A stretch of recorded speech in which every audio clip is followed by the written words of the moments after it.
A brand new report has dropped that if this happens, the entire entertainment landscape for films and TV will be changed forever, as reportedly 51-year-old Kevin Feige is ready to step down from Marvel Studios in the next couple of years. And we even know what film he wants to put out as his last film.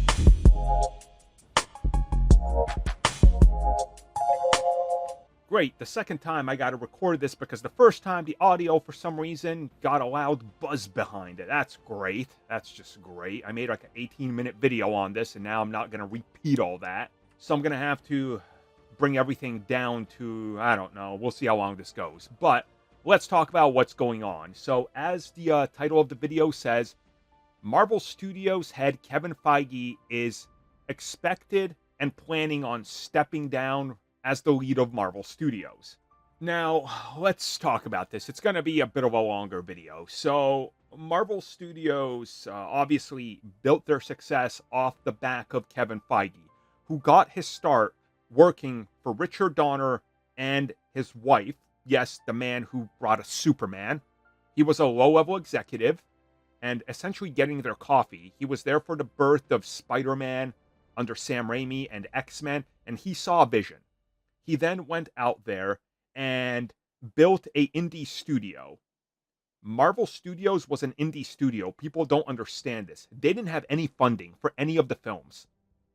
So he went out there and pitched the MCU idea to every studio out there, including Disney, who all slammed their door in his face and said, "Get out of here. Nobody's going to trust this. This is never going to work."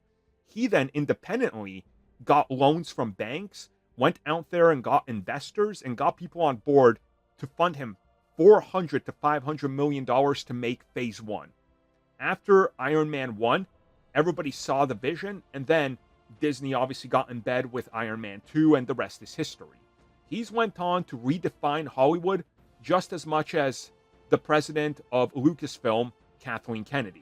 Now, I know a lot of people hate Kathleen Kennedy because, oh, she ruined my Star Wars. It's the worst thing it's ever been. But Kathleen is one of the greatest executive producers of all time. Just look at everything she's produced. You're going to notice that there's a lot of nostalgia and some of the greatest hits there. Like, she's been in the industry for a while, and she's obviously retiring.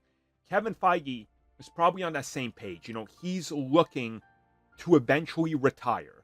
Now, according to these reports, what's been stated is that he's looking to retire after he shepherds the MCU into a new era after Secret Wars and after X-Men is released.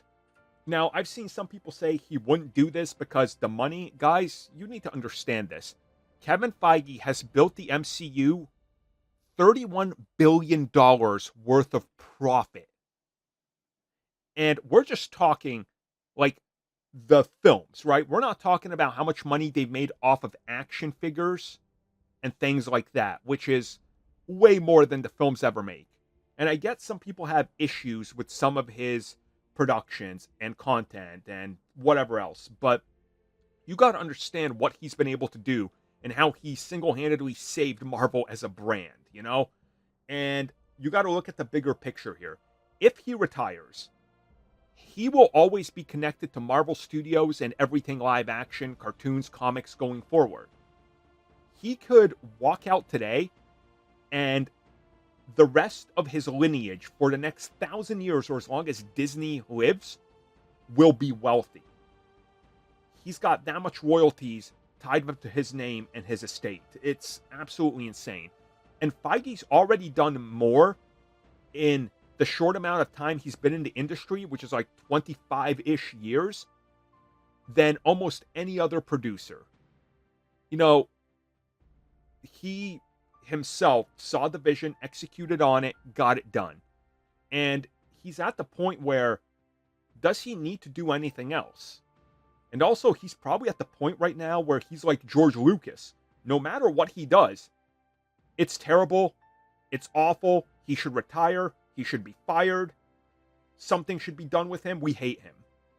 Like, that's why George Lucas sold Star Wars.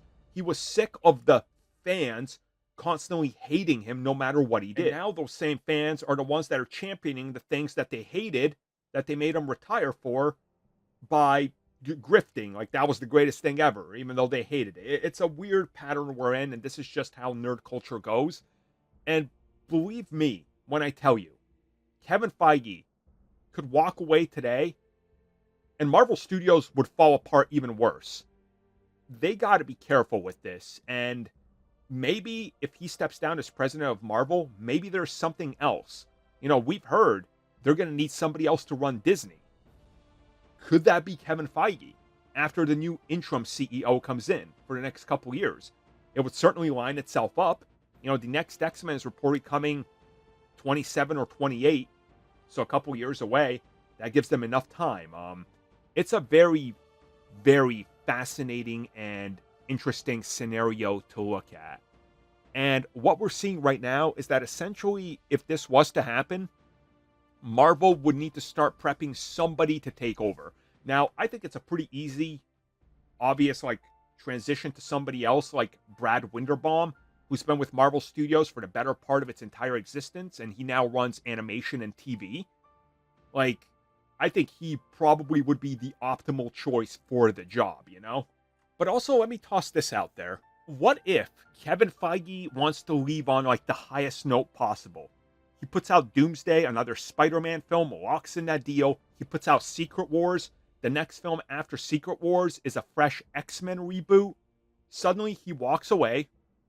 Here's I've produced 55 MCU projects up until this point or something. They're up to 48 right now. He just goes, you know what? I've done it all.